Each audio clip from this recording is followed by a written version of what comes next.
and welcome back to the Magic Kathi show and an energy update before the eclipse, before we shift into the astrological new year. Spring equinox is basically in a few hours. We move into Aries, so it's the last minutes basically in Pisces that I'm recording this episode. And I've been sitting with the message for a while because I think it's your own awareness and state of vibration will determine how you receive it and how it will land in your system. And I pray that I can shift you into the highest expression of the gene key that we are in right now too, which is gene key 25, which is a universal love. And that's the city state. I want to speak about this gene key in this episode. Gene key 25, it's my core wound. So I will go into all three aspects of it because it's a very important gene key to understand. Not just if you have it, but also in general, I feel like for all of us.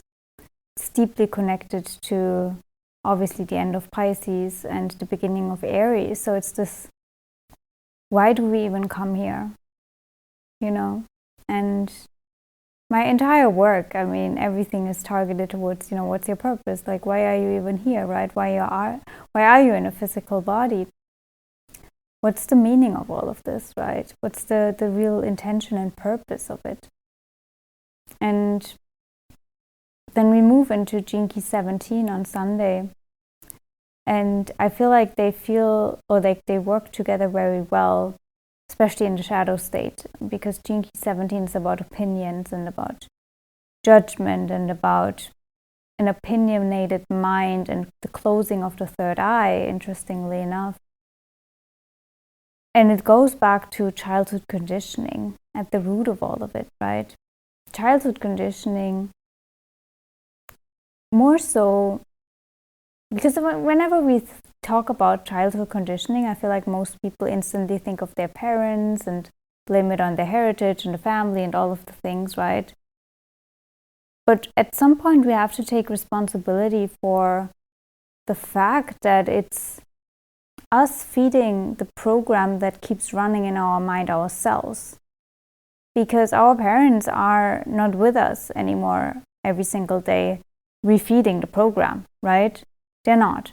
They might have planted the seeds at some point, but at the highest level, we have to understand that we created and shaped those stories ourselves.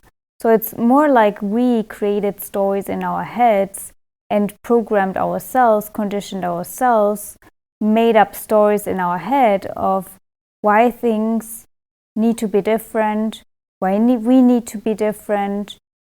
And at the end of the day, it's all obviously coming from this place of we all just wanted to be loved and accepted for who we are, right? And at some point encountered moments in our lives where that was not given, right? This innocence, that Aries-like nature of I can just be myself and be loved, right? Nothing to worry about. I can just be. And I can just express the impulses that flow through me. Basically, be source. Be how nature made me, created me. And accept that fully. Nothing needs to be different. Nothing needs to be changed. Right? And love is always there. Love is always present. And because that's not what we encountered, we started to create these stories of either our parents are the villain, right? Or we are the villain.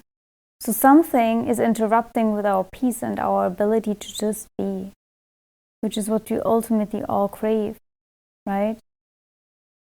Because we stopped allowing ourselves to be at some point and we stopped accepting ourselves and thought that there's always something we need to change, shift, or do in order to be able to be. Like, how distorted, right?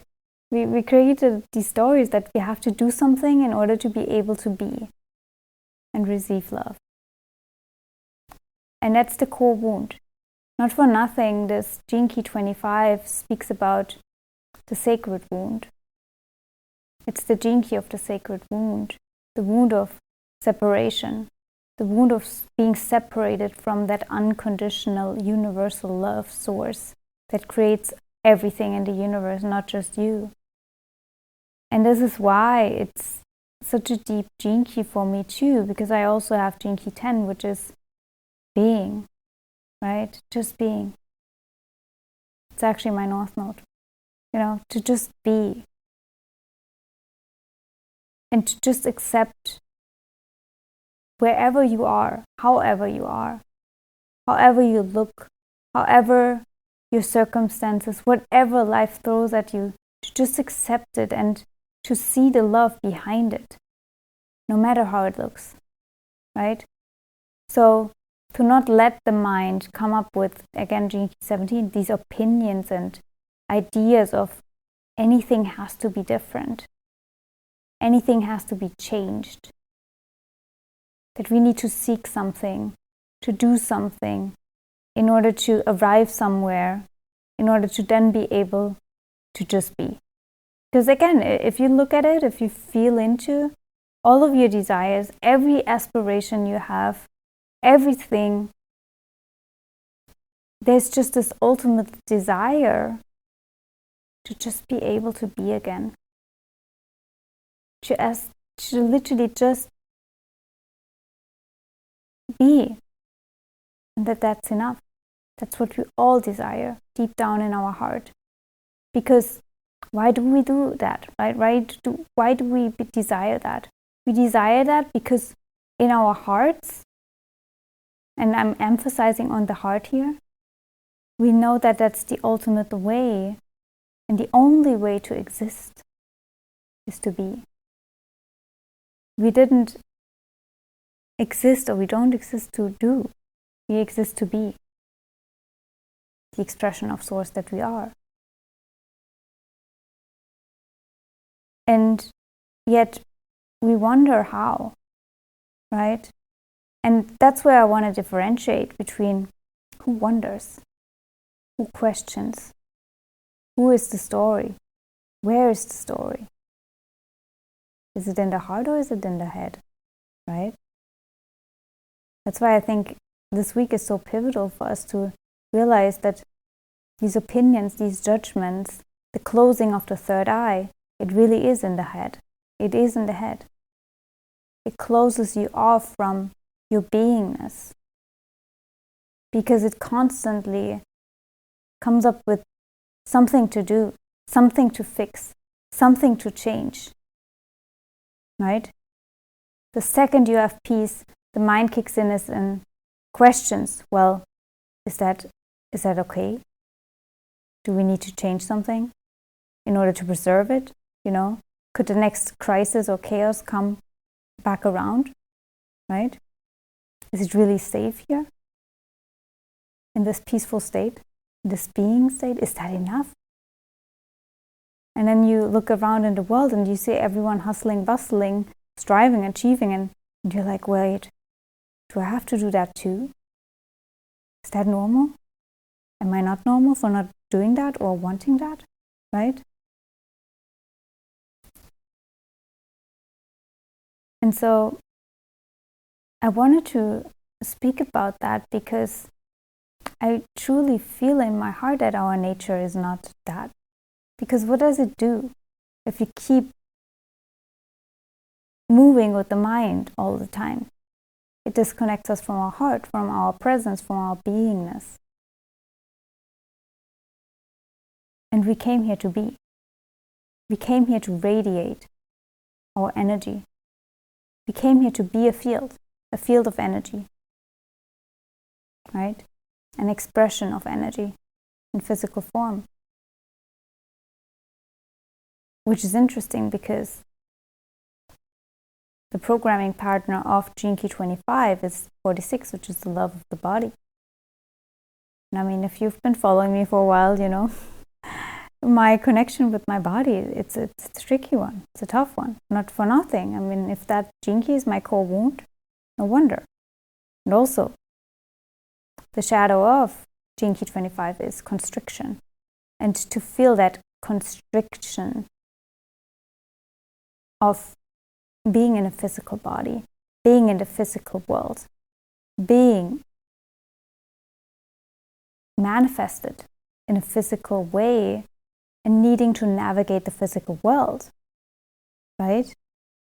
With all of that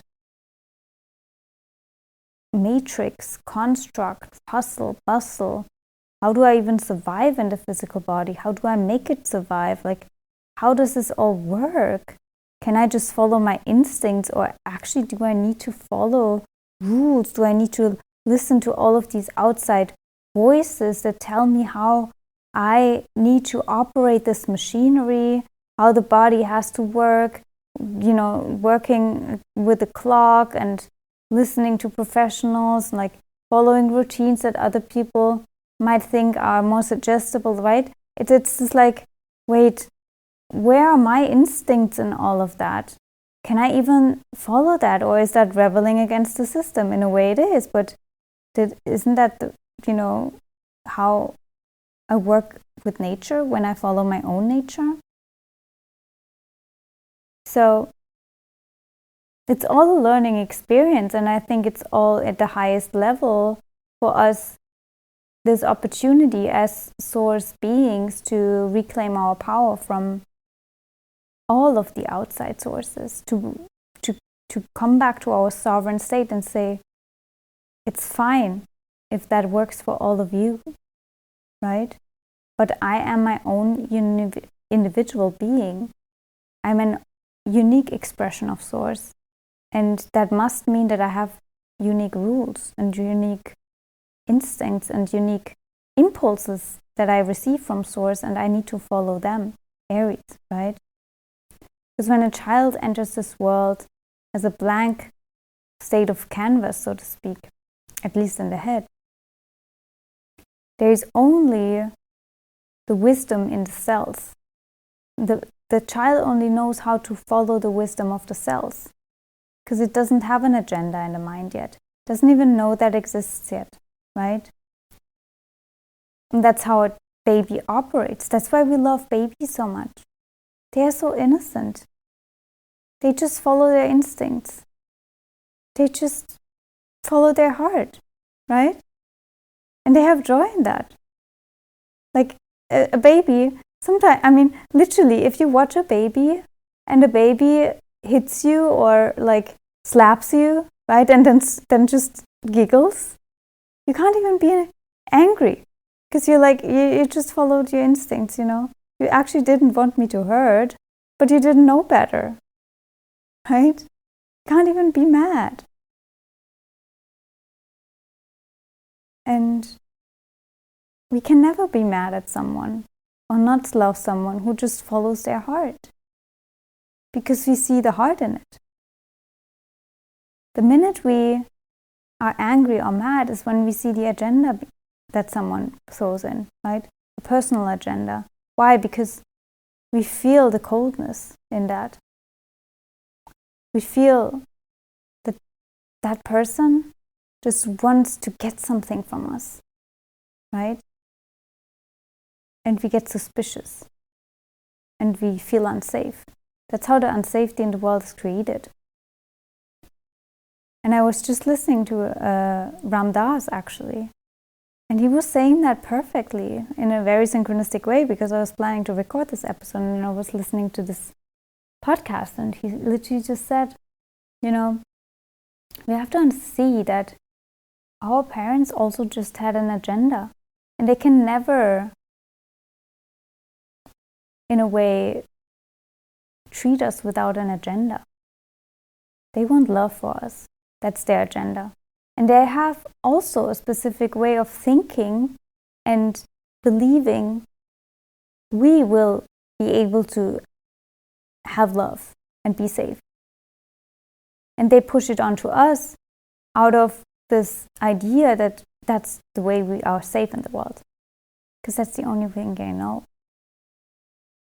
So if that triggers us, or if we think that they wanted to harm us by shrinking our ability to just be, or to just, be ourselves, or we started to not be ourselves. It's not our parents to blame. They did that also out of love. So the conditioning and, all of the things that we encounter in our childhood, it's not to blame, right? It's not the root of all evil. That's why I said it's not that they are the problem. The problem is that we keep ourselves feeding into the program that we started, the stories we started, because of how they treated us, right? But at the end of the day, it's with everything in the world too.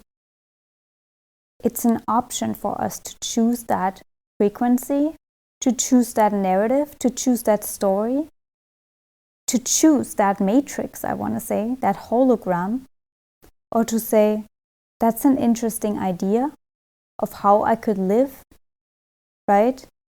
But I'm choosing and creating otherwise. It's with every little thing, right? Everything out there, so to speak, is a suggestion. Everything in the world, including politics, including worldviews, including lifestyle, habits, routines, health suggestions, spiritual beliefs, every little thing that you see out there, the buffet of the universe, you can say, is a suggestion. And you have always the power, the choice, the freedom to say, I could invest my energy, give that thing my energy, right? And feed it, so to speak, with my life force. Or I could say, I don't. One of my main mantras since 2020, literally, my entire life in a way, but strongly, more strongly, started when everything hit in 2020. It's always been, and it's always what I'm coming back to, is not in my reality. Might sound delusional, but again, this is how it works. You create your own reality. And that's where we also have to speak to our own head and the program in our head in that way, where it's like, okay, the head is suggesting something, right? You need to do this, you need to do this. And then you can be like, wait, that's a funny idea, but not in my reality. Like, there's peace in my reality. Everything is fine in my reality. Nothing needs to be different in my reality, no matter how much the head wants to tell you that it needs to be different. You need to be in a different place, you need to be with different people, you need to have a different amount of money in your bank account. When we really go into the absurdity of that, right? And go to the root of what that actually means, if the head always has to argue, what is the head really arguing with here? With creation. So the head has the audacity to question the perfection of creation, to argue with source, to argue with universal love, and then was wondering why it's disconnected from source, from universal love, right? That's what the head does. That's what the programming does. It's this, there's a mistake, there's an error in creation. And that error in creation is either the way I look, right? The way I was literally created by source, by nature, which would be the same as I'm arguing with the perfection of this rose, right? Should look a different way. We would never do that. We would never go and be like, Rose, well, I think nature created you with an error. You're not perfect enough, right? Something needs to be changed. And yes, in a way, we can see that humans do that. They're like, we have to have more of something. So let's just take some, steroids in order to have it better, in terms of food, in terms of whatever. We need more, right? In order to sustain ourselves. More resources, everything. Instead of feeling like, well, I probably always am provided with exactly what I need for my evolution, because wouldn't it be in the best interest of Source too to support me in my evolutionary process, because I am that. And so wouldn't that be an aspiration for Source to sustain me? And so if that would be true, then everything that is given to me in this present moment must be enough. Which then also means I am already enough, maybe? Or I have everything that I need in order to work further on my evolution in whatever way, shape, or form. So ultimately it comes back to there's never a lack, because doesn't even make sense, right? Why would you create something for expansion, evolution, and growth, and then not give it what it needs in order to do that?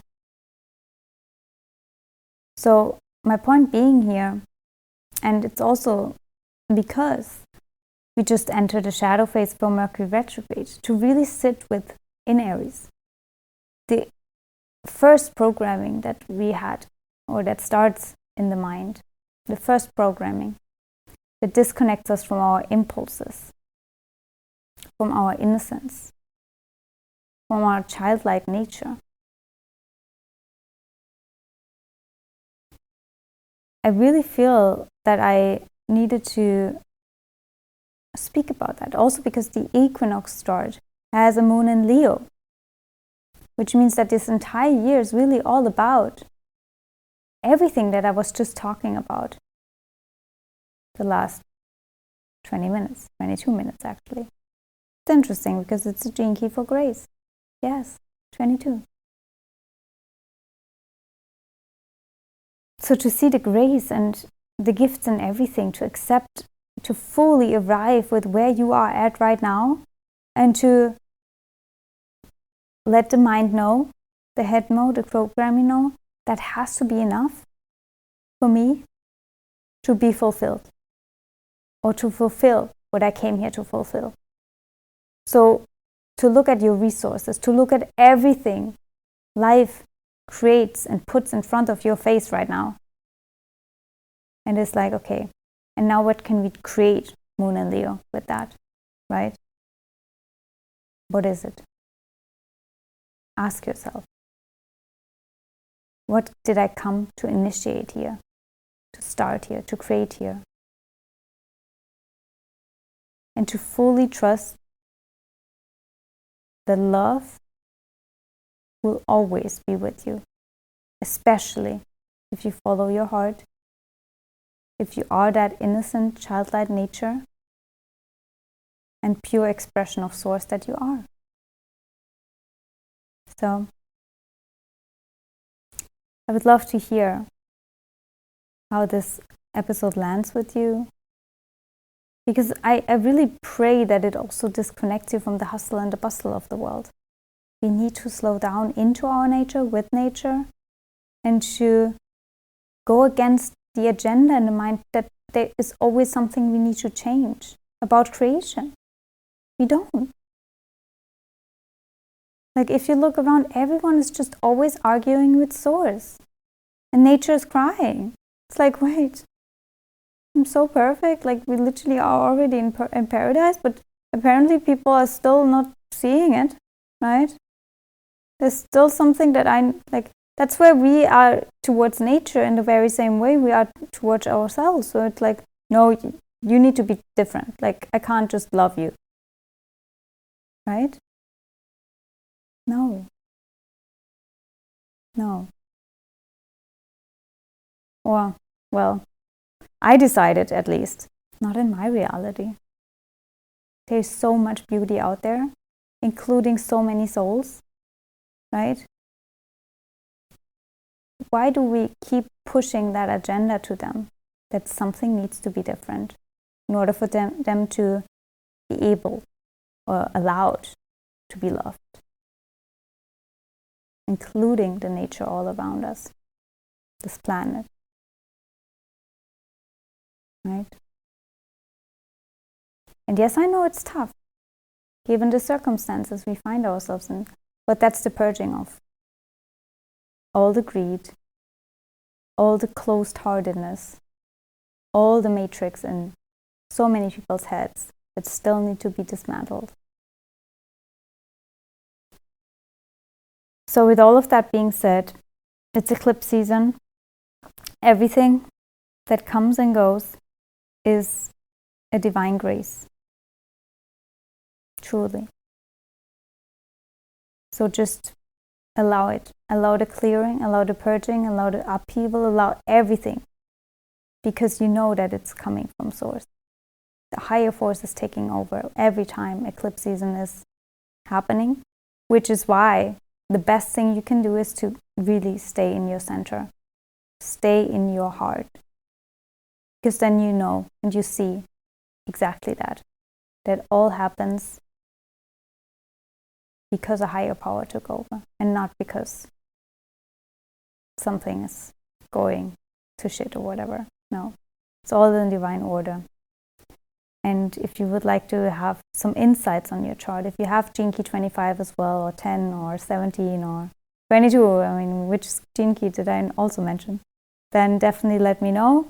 I would love to shine a light on it. I love to work with the gene keys and those three phases of shifting from the shadow into the gift and the city. Or if you would like to shine a light on your human design, your astrology, anything, let me know. You know where you can find me. And share this episode with someone who needs to feel more love in just being. I hope that it also did that for you. Please share your feedback with me. It's medicine for me as well. And keeps my spark going for sharing these insights if you want to hear them. Share the episode on Instagram, tag me so I know how and when you were watching, hopefully when you're out in nature or in your nature. And until next time, good eclipse season. Who knows when I'm gonna feel a spark of inspiration, if it's before the eclipse or not. It's next week on Monday, so you'll see. I'm following my instincts in true Aries season fashion. I love you. Thank you for listening. Thank you for shining your light on this planet, for being, for radiating that peace and that, nothing needs to be changed to other people too, because it's medicine for all of us, right? When we come to this point of you are exactly how you need to be, right? You're perfect the way you are. I love you, right? All of your seeming imperfections that are not, right? They make you unique. They make everyone unique. They're beautiful. So with all of that being said, step on your magic. I love you.